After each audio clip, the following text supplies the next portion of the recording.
اللہ کا نسب بیان کیجیے۔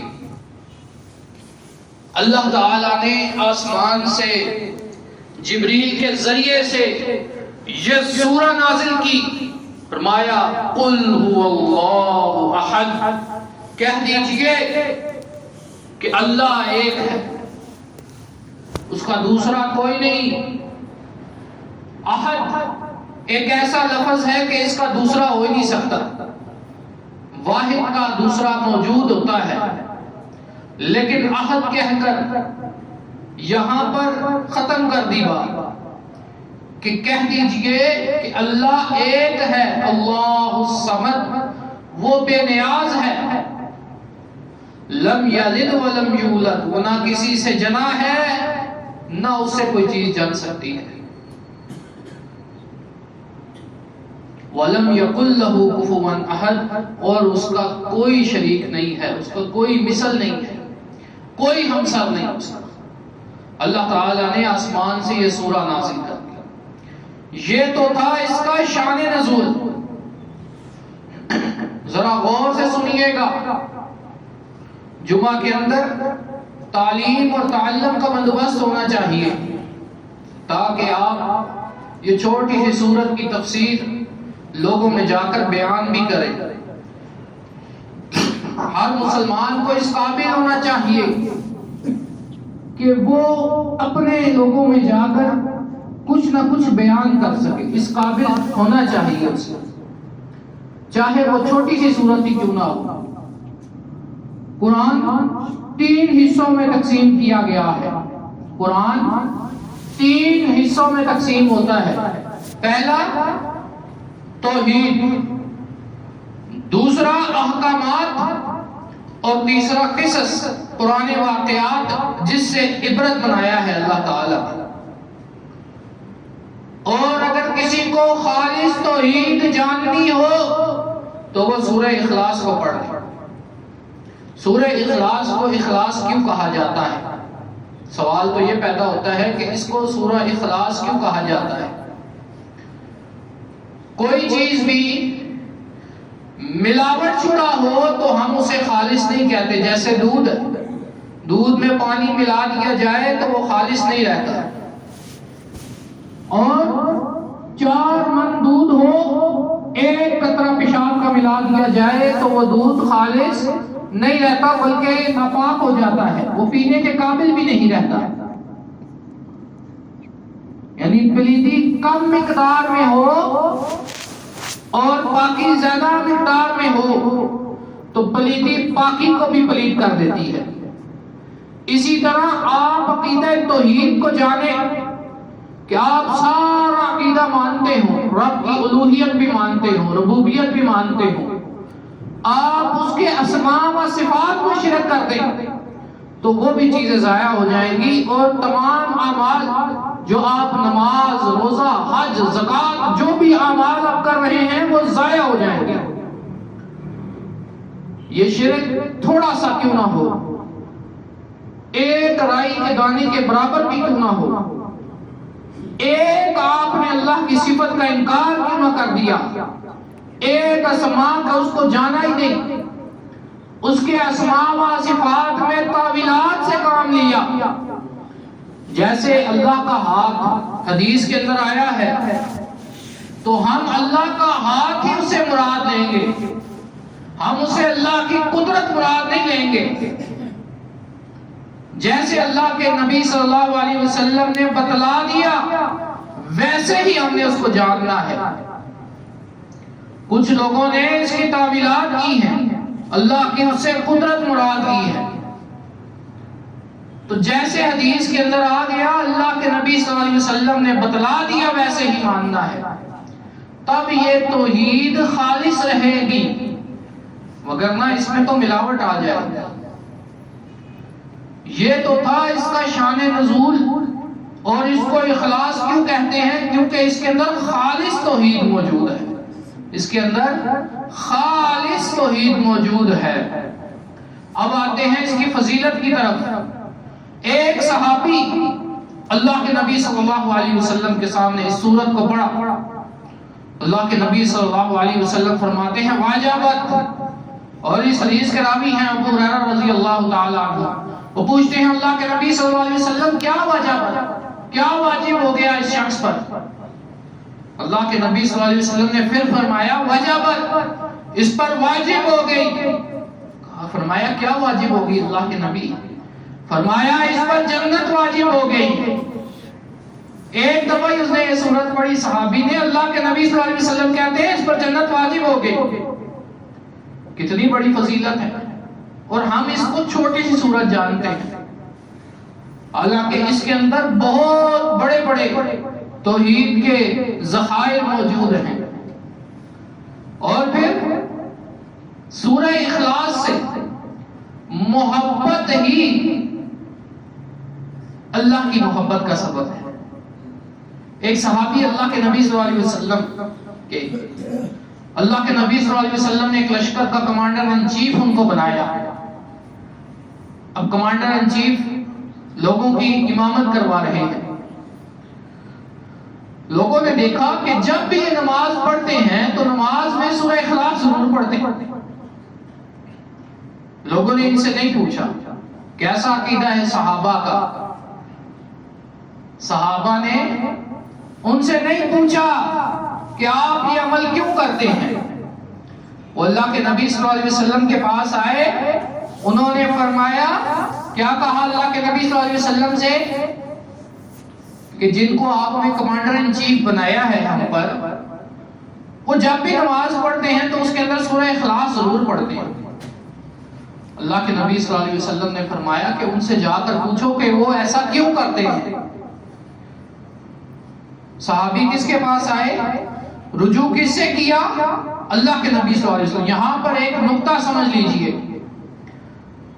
کہ صحابہ کا بھی یہ ایمان تھا کہ یہ جو صحابی عمل کر رہے ہیں اس کو تولنا اللہ کے نبی صلی اللہ علیہ وسلم کی بات سے ہے. تو ہمارے پاس منبع موجود ہے، اللہ کے نبی صلی اللہ علیہ وسلم ہمارے درمیان موجود ہیں، تو ہم ڈائریکٹ سوال کس سے کریں؟ اللہ کے نبی صلی اللہ علیہ وسلم سے سوال کریں. ہم ڈائریکٹ اللہ کے نبی صلی اللہ علیہ وسلم کے پاس جائیں. یہ کانسیپٹ نہیں تھا کہ وہ صحابی سے پوچھیں کہ تم بتاؤ تم ایسا عمل کیوں کرتے ہو. تو ہمیں یہاں پر کیا سبق ملتا ہے کہ آپ بھی محتاج ہیں اللہ کے نبی صلی اللہ علیہ وسلم کی حدیث کے کہ مولوی صاحب آپ نے یہ بات کی ہے، اب آپ اس کی دلیل پیش کریں کہ اللہ کے نبی صلی اللہ علیہ وسلم سے بھی کوئی ایسا ثبوت ملتا ہے کہ نہیں ملتا. آپ کو ہمیشہ اللہ کے نبی صلی اللہ علیہ وسلم کی طرف رجوع کرنا چاہیے کہ جب بھی کوئی آدمی بات کرے تو وہ اللہ کے نبی صلی اللہ علیہ وسلم کی طرف پہنچتی ہو، نص موجود ہو وہاں تک، یا کم از کم سلف تک تو پہنچتی ہو. صحابی نے تو ایسا عمل کیا ہوگا، اگر وہاں سے بھی نہیں ملتی تو تابعی سے مل جائے گی. ایسا ہوتا ہی بہت کم ہے، ہوتا ہی نہیں بلکہ کہ اللہ کے نبی صلی اللہ علیہ وسلم سے کوئی نص نہ ملے، کوئی دلیل اللہ کے نبی صلی اللہ علیہ وسلم کی طرف نہ پہنچتی ہو. اللہ کے نبی صلی اللہ علیہ وسلم نے دین مکمل ہم تک پہنچا دیا ہے اور ذمہ داری کے ساتھ پہنچایا ہے. اگر کوئی شخص یہ کہتا ہے کہ دین مکمل نہیں ہوا، اللہ کے نبی صلی اللہ علیہ وسلم نے، وہ یہ کہتا ہے کہ اللہ کے نبی صلی اللہ علیہ وسلم نے ہم تک مکمل دین نہیں پہنچایا. اس کا تو یہی معنی ہوا اللہ کے نبی صلی اللہ علیہ وسلم نے ہم تک مکمل دین پہنچا دیا. اب صحابی رجوع کر رہے ہیں اللہ کے نبی صلی اللہ علیہ وسلم کہتے ہیں اس سے پوچھو کہ یہ وَقُلْ هُوَ اللَّهُ أَحَدٌ کیوں پڑھتا ہے. صحابی گئے، فرمایا اللہ کے نبی صلی اللہ علیہ وسلم پوچھتے ہیں کہ آپ یہ سورت ہر رکعت میں کیوں پڑھتے ہیں، کیوں یہ سورت کے بعد کوئی دوسری سورت ملا لیتے ہیں، آپ کیوں پڑھتے ہیں. انہوں نے کہا کہ مجھے اس سورہ سے محبت ہے. اللہ کے نبی صلی اللہ علیہ وسلم کو بتلایا گیا، انہوں نے کہا کہ تو ان کو جا کر بتلا دو کہ اللہ کو بھی اس سے محبت ہے. آئے ہائے، یہ نہیں کہ ہم اللہ تعالیٰ سے محبت کریں، یہ ہے کہ خالق اس سے محبت کرتا ہے. یہ بڑی بات ہے. بڑی بات یہ نہیں کہ آپ محبت کرتے ہیں، بڑی بات یہ ہے کہ خالق آپ سے محبت کرے. آج بھی جو اس سورت سے محبت کرنے والے ہیں اللہ اس سے محبت کرتا ہے. آج بھی جو اس سورہ کو محبوب رکھنے والے ہیں اپنی اولادوں کو اس کا درس دینے والے ہیں, لوگوں کے درمیان سورہ اخلاص کی فضیلت کو بیان کرنے والے ہیں, اس سورہ سے محبت رکھنے والے ہیں, تو ان کے لیے خوشخبری ہے کہ اللہ بھی ان سے محبت کرتا ہے. کیوں؟ یہ آفر ہر کسی کے لیے ہے جو اللہ کی توحید والی سورت, اللہ کی عقیدہ توحید ہے کیونکہ اس کے اندر موجود ہے, تو اس سے جو محبت کرے گا اللہ بھی اس سے محبت کرے گا, اور جو اس کو پڑھے گا اس پر جنت واجب ہو جائے گی. ابو ہریرہ رضی اللہ تعالی عنہ سے مروی ہے, بخاری کے اندر یہ روایت آتی ہے, فرمایا کہ اللہ کے نبی صلی اللہ علیہ وسلم نے فرمایا کہ اللہ فرماتا ہے. کیا فرمایا؟ کہ اللہ فرماتا ہے. حدیث قدسی ہو گئی کہ جب بھی اللہ کے نبی صلی اللہ علیہ وسلم یہ کہیں کہ اللہ فرماتا ہے تو حدیث قدسی ہو گئی. مایا کہ بنی آدم مجھے جھٹلاتا ہے, بنی آدم مجھے جھٹلاتا ہے اور مجھے گالی دیتا ہے. دو چیزیں ہو گئی. پہلی چیز کہ بنی آدم مجھے جھٹلاتا ہے, دوسری چیز اور مجھے گالی دیتا ہے. جھٹلاتا کیسے ہے؟ کہ وہ یہ کہتا ہے کہ یہ جب میں مر جاؤں گا تو مجھے دوبارہ زندہ کیسے کرے گا. اللہ کی قدرت پہ شک کرتا ہے. وَعَلَىٰ كُلِّ شَيْءٍ قدیر ہے, اللہ ہر چیز پر قادر ہے. أَيَحْسَبُ الْإِنسَانُ أَن لَّن نَّجْمَعَ عِظَامَهُ, انسان یہ سمجھتا ہے کہ ہم اس کی ہڈیاں جمع کرنے پر قادر نہیں ہیں, یہ گمان کرتا ہے. بلا قادرین علی نسوی بنانا, ہم تو اس کے پور جمع کرنے پر قادر ہیں. آخر میں سورہ کے فرمایا الیس ذالک بقادر علی, کہ کیا ہم قدرت نہیں رکھتے؟ بلا قادرین علی, کہ ہم تو خوب قدرت رکھتے ہیں کہ ہم مردے کو زندہ کر دیں. خوب قدرت رکھتا ہے اللہ, اس چیز پر خوب قدرت رکھنے والا ہے خالق. بنی آدم مجھے جھٹلاتا ہے. جھٹلاتا کیسے ہے؟ کہ اسے یقین ہی نہیں ہے آخرت کا. اور آج ہم بحیثیت مسلمان ہمارے اعمال ایسے ہیں کہ ہمیں بھی یقین نہیں ہے آخرت کا, ہمیں بھی یقین آخرت کا نہیں ہے. اللہ کا خوف ہی دلوں کے اندر سے ختم ہو گیا, اللہ کی خشیت ہمارے دلوں سے ختم ہو گئی. کسی کا مال ہضم کرتے ہوئے یہ سمجھتے ہی نہیں کہ غاصبانہ قبضہ کر رہے ہیں, اس کا حساب دینا پڑے گا. کسی کی زمین پر قبضہ کرتے ہوئے یہ سوچتے ہی نہیں کہ اس کا حساب کیسے دو گے. آج ہماری عمر 50, 60, 70 سال یا 100 سال تک تم جی لو گے, اس کے بعد تو حساب کتاب شروع ہونا ہے. اس سے مراد یہ ہے کہ انسان اس چیز کو جھٹلاتا ہے, اسے آخرت پر یقین ہی نہیں ہے, اسے یقین نہیں ہے کہ مرنے کے بعد مجھے دوبارہ زندہ کیا جائے گا, اسے یہ یقین ہی نہیں. وگرنہ اپنے ایمان کی وہ حفاظت کرتا, اپنے دل کی حفاظت کرتا, اپنے جسم کی حفاظت کرتا, اپنے اعمال کی حفاظت کرتا, اپنے عقائد کی حفاظت کرتا, اگر اسے آخرت کا یقین ہوتا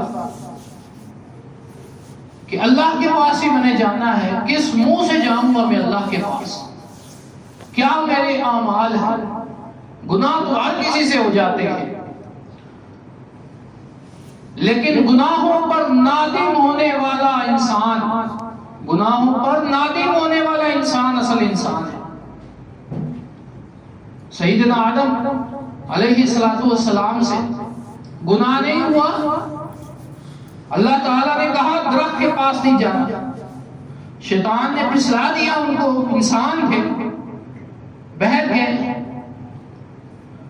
پھر اللہ تعالیٰ نے کہا کہ آدم نے سیکھے کلمات ہم سے، ہم نے اس کو معاف کر دیا۔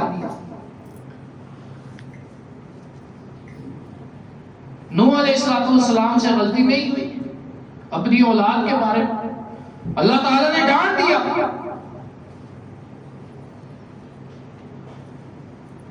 کیسی بات ہے، غلطی ہو جانا کوئی بڑی بات نہیں ہے۔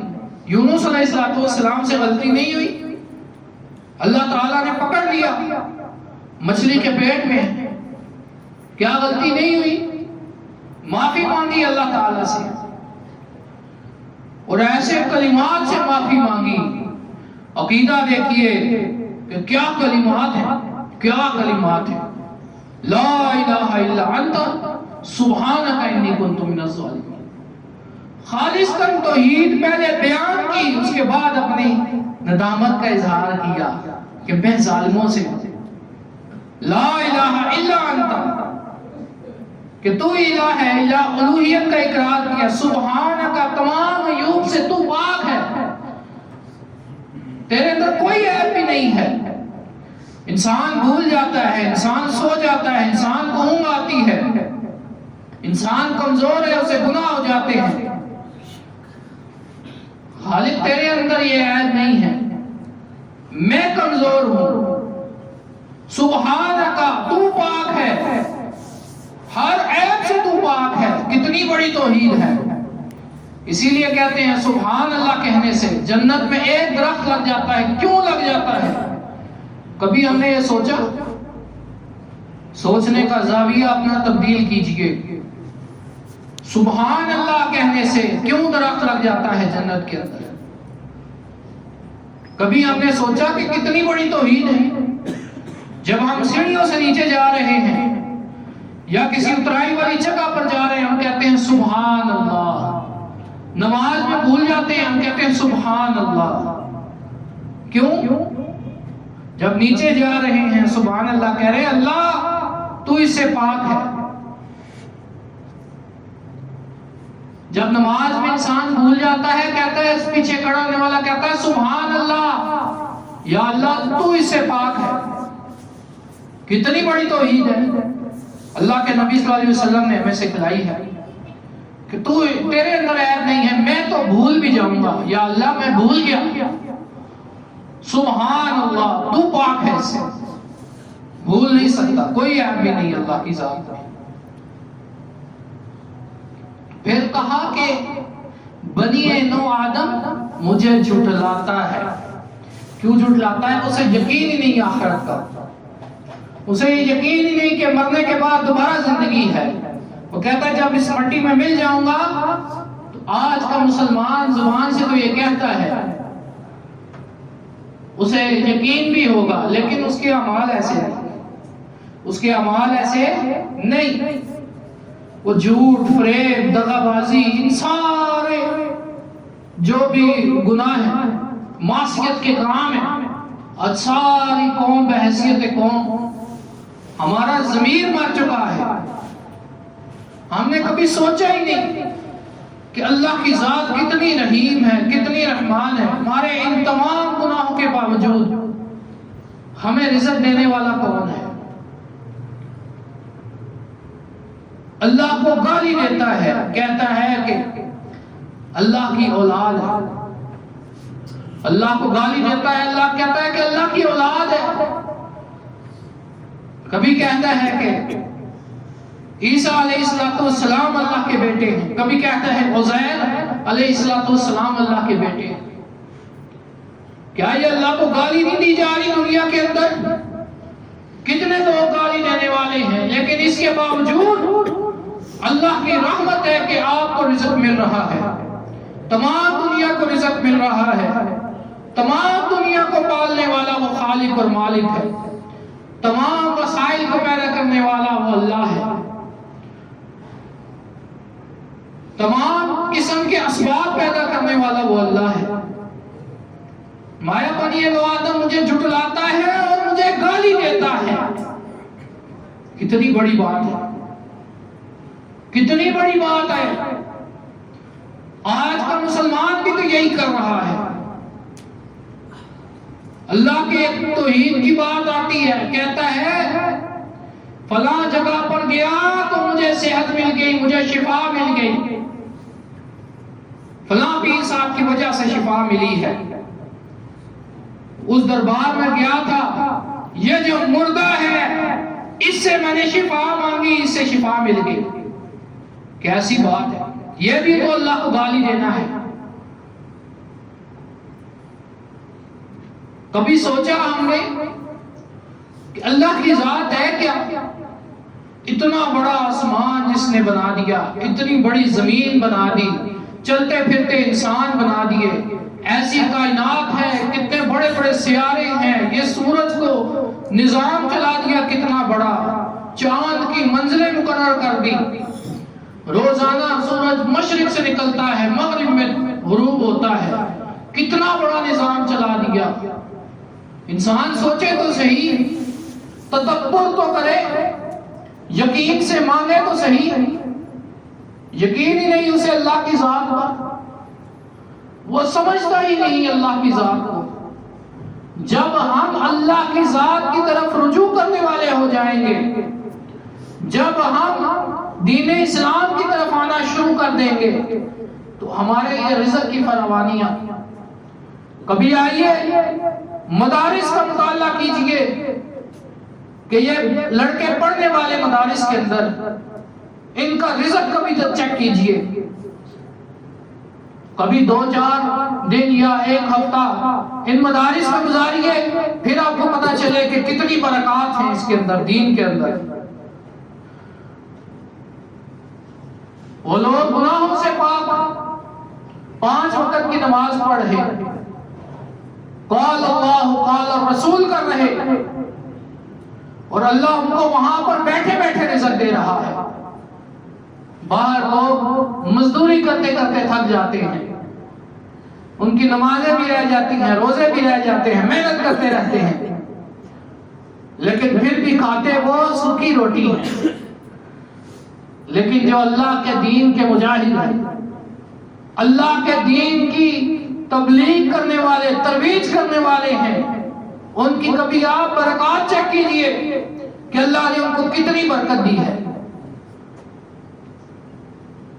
یہ ہماری عقل ہے جو لمیٹڈ سی ہے، محدود سی عقل رکھتے ہیں، چھوٹی سی عقل رکھتے ہیں. ہمیں لگتا ہے کہ یہ کام کر لیں گے تو ہمارا رزق ختم ہو جائے گا، یہ کام کر لیں گے، اتنے کی نوکری کر لیں گے یا اتنے کا کام کر لیں گے تو ہمارا رزق کہیں ختم نہ ہو جائے. اس ڈر کی وجہ سے ہم اعمال سے پیچھے رہ گئے.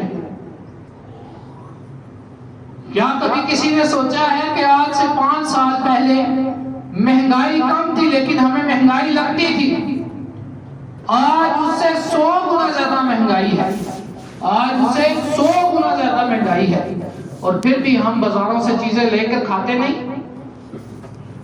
کبھی کسی نے سوچا ہے کہ یہ برکتیں کہاں سے آئی، یہ رزق کہاں سے آیا، اس کا بندوبست کہاں پر ہوا؟ پہلے فصل کتنی گندم اناج اگاتی تھی، تھوڑا سا اناج اگاتی تھی، اور اس پہ بھی لوگ گزارا کرتے تھے. آج اس سے 100 گنا زیادہ اناج اگانے والی زمین ہے. اللہ نے اپنے خزانے کھول دیے ہیں. قیامت کے نزدیک یہ سارا کام ہونے والا ہے کہ زمین اپنا سب کچھ اگل دے گی، اور پھر جھوٹ کا غلبہ ہوگا. کچھ سال ایسا جھوٹ ہوگا کہ وہ لوگوں کو سچ لگے گا، اور لوگ کہیں گے کہ یہ سچ ہے، حالانکہ پتہ ہے سب کو کہ جھوٹ ہے. سوشل میڈیا نے ایک ایک بندے کا پول کھول دیا ہے، لیکن پھر بھی ہماری آنکھیں بند ہیں. اس فتنے کے دور میں اپنا ایمان بچائیے، اللہ کی طرف رجوع کیجئے، اپنی نماز پوری کیجئے، اپنے اعمال کی اصلاح کیجئے. میں نے خطبے کے اندر ایک آیت پڑھی، یا ایھا الذین آمنوا یا ایھا الذین آمنوا اتقوا اللہ، اے ایمان والو اللہ سے ڈرو، اللہ کا تقوی اختیار کرو، وقولوا قولا سدیدا، اور جب بھی بات کرو سیدھی بات کرو، سچی بات کرو، کھری بات کرو، تو ہوگا کیا؟ یصلح لکم اعمالکم، وہ تمہارے اعمال کی اصلاح کر دے گا۔ آج ہم اپنے اعمال کی اصلاح چاہتے ہیں کہ نہیں چاہتے؟ تو پھر سیدھی اور کھری بات کرنا شروع کر دیں، چاہے اس پہ آپ کی گردن ہی کیوں نہ کٹ جائے، سیدھی اور کھری بات کرنی ہے۔ وَيَغْفِرْ لَكُمْ ذُنُوبَكُمْ، وہ تمہارے گناہوں کو بخش دے گا۔ سیدھی بات کہنے سے کیا ہوگا؟ وہ تمہارے گناہوں کو بخش دے گا،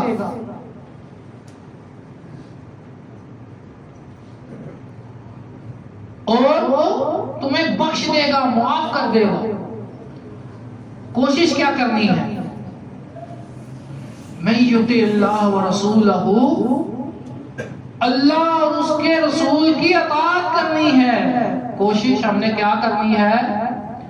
کہ اللہ اور اس کے رسول کی اطاعت کرنی ہے۔ فَقَدْ فَازَ فَوْزًا عَظِيمًا، اور یہی بڑی کامیابی ہے۔ کہیں پہ قرآن میں لکھا ہے کہ کوشش کرنی ہے کہ کمائی کرے، کہیں پہ قرآن میں لکھا ہے اسباب ضرور اختیار کریں۔ میں یہ نہیں کہتا کہ آپ اسباب اختیار نہ کریں، اپنی کمائیوں کو چھوڑ دیں، میں یہ نہیں کہتا، لیکن اصل مقصد کی طرف آنا چاہیے۔ وہ اصل مقصد کیا ہے؟ وہ اللہ کی توحید کو پہچاننا ہے، اللہ کی معرفت ہے، اللہ کی ذات کو پہچاننا ہے، اس خالق کی ذات کو پہچاننا ہے، اس کی معرفت ہے اصل میں مقصد، اس کی حقیقت کو جاننا ہے۔ اور معرفت کیسے ہوگی؟ جب ہم اسٹڈی کرنا شروع کریں گے اللہ کی ذات کو، اس کے اسماء کو اسٹڈی کرنا شروع کریں گے، اس کی صفات کو اسٹڈی کرنا شروع کریں گے، ہمیں پتہ ہی نہیں کہ رحمان اور رحیم میں کیا فرق ہے۔ کسی کو پتہ ہے کہ دو صفات کیوں آئی بسم اللہ الرحمن الرحیم میں؟ یہ رحمان کیا چیز ہے اور رحیم کیا چیز ہے؟ نہایت مہربان رحم کرنے والا ہے۔ کسی کو پتہ ہے کہ اللہ تعالیٰ نے علی کل شیء قدیر کیوں کہا؟ کسی کو پتہ ہے کہ علی کل شیء شہید کیوں کہا؟ علی کل شیء علیم کیوں کہا؟ اللہ تعالیٰ نے اپنی یہ صفات کیوں بیان کی؟ آیت الکرسی روز پڑھتے ہیں، نماز کے بعد پڑھیں گے، رات کو پڑھیں گے۔ کبھی اس آیت الکرسی کا ترجمہ بھی پڑھنے کی کوشش کی کہ اللہ نے اس آیت الکرسی میں کہا کیا ہے، کیوں اس کو آیات میں سب سے زیادہ اہمیت حاصل ہے، اس کے اندر تھا کیا ایسا؟ قل هو اللہ احد 1/3 قرآن کے برابر ہے۔ کسی کو پتہ ہے کہ کیوں ہے؟ کیوں ہے 1/3 قرآن کے برابر؟ کہ اس کا ایک دفعہ پڑھنا 1/3 قرآن کے برابر ہے۔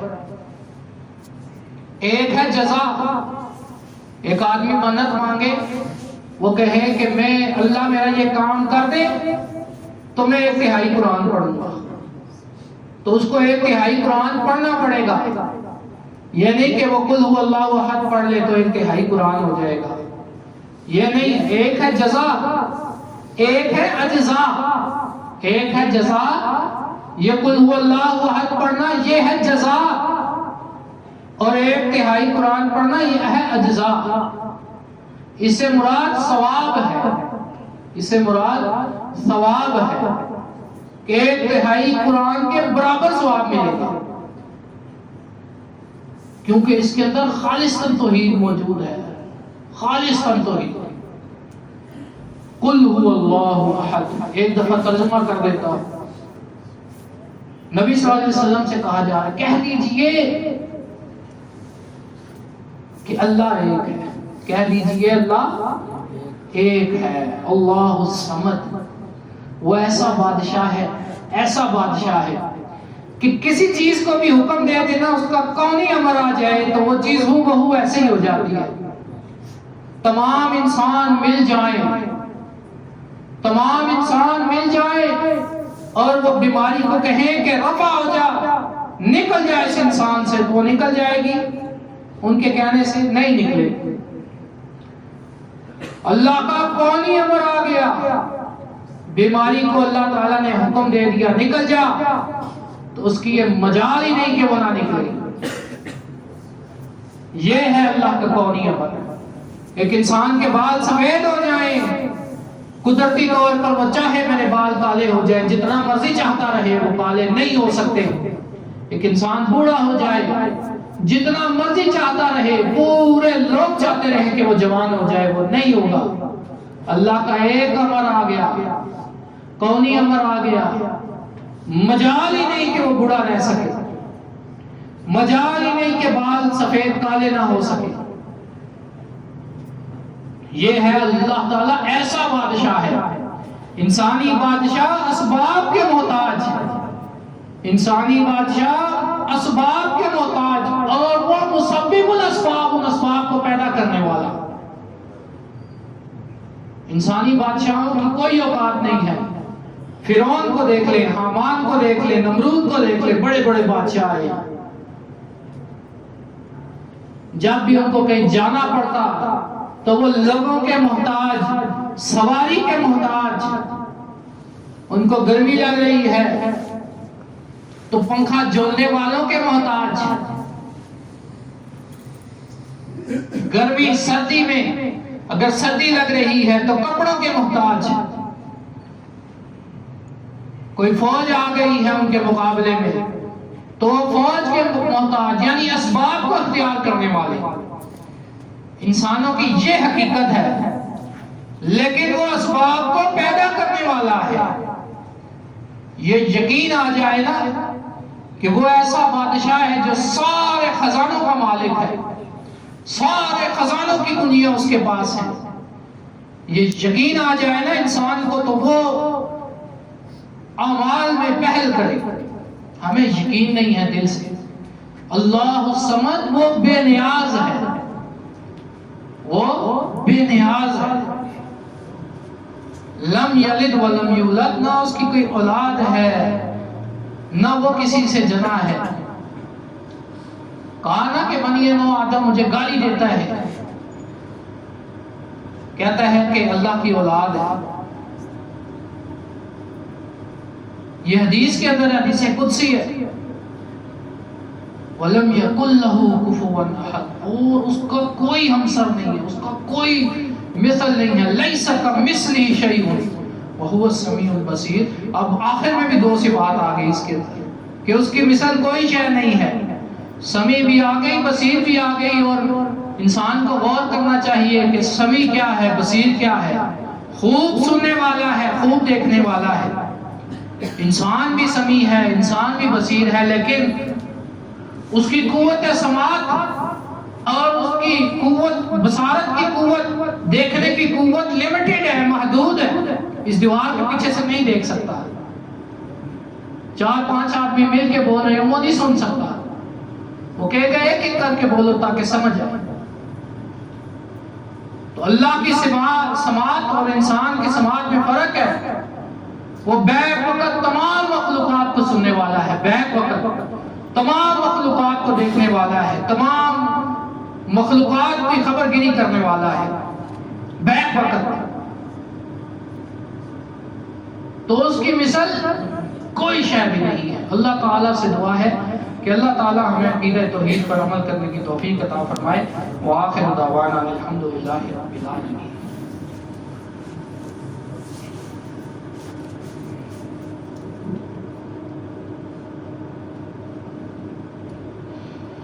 إن الحمد لله نحمده ونستعينه ونستغفره ونعوذ بالله من شرور أنفسنا ومن سيئات أعمالنا من يهده الله فلا مضل له ومن يضلل فلا هادي له وأشهد أن لا إله إلا الله وحده لا شريك له وأشهد أن محمدا عبده ورسوله أما بعد فإن خير الحديث كتاب الله وخير الهدي هدي محمد صلى الله عليه وسلم وشر الأمور محدثاتها وكل محدثة بدعة وكل بدعة ضلالة وكل ضلالة في النار۔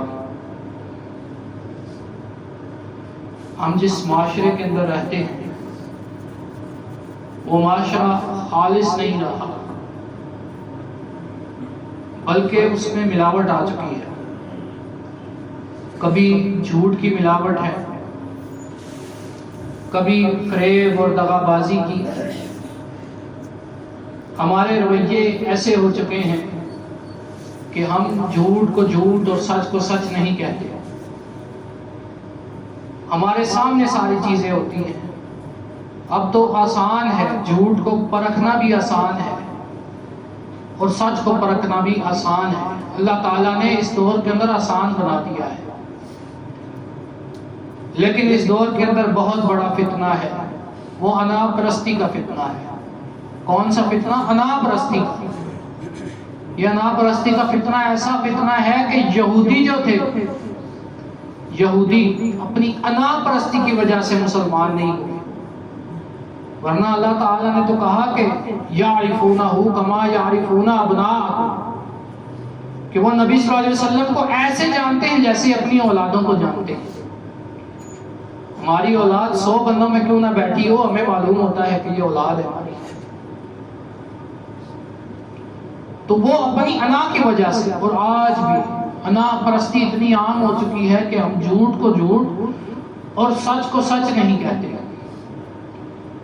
اور ہمیں اس سے کنارہ کشی اختیار کرنی چاہیے۔ یہ جو آج کل ہو رہا ہے، رمضان کے اندر بھی دیکھ لیجئے، تراویح کے ٹائم کیسا انہوں نے جمع غفیر لگایا، اور کبھی یہاں پر جلسے ہو رہے ہیں، کبھی وہاں پر جلسے ہو رہے ہیں، یہاں سے ایک مسلمان کی عیب بیان ہو رہے ہیں، وہاں سے دوسرے مسلمان کے عیب بیان ہو رہے ہیں۔ یہ اسلامی معاشرہ ہے؟ پھر ہم کہتے ہیں کہ اسلامی جمہوریہ پاکستان میں ہم رہتے ہیں۔ کیا کہتے ہیں؟ اسلامی جمہوریہ پاکستان میں رہتے ہیں۔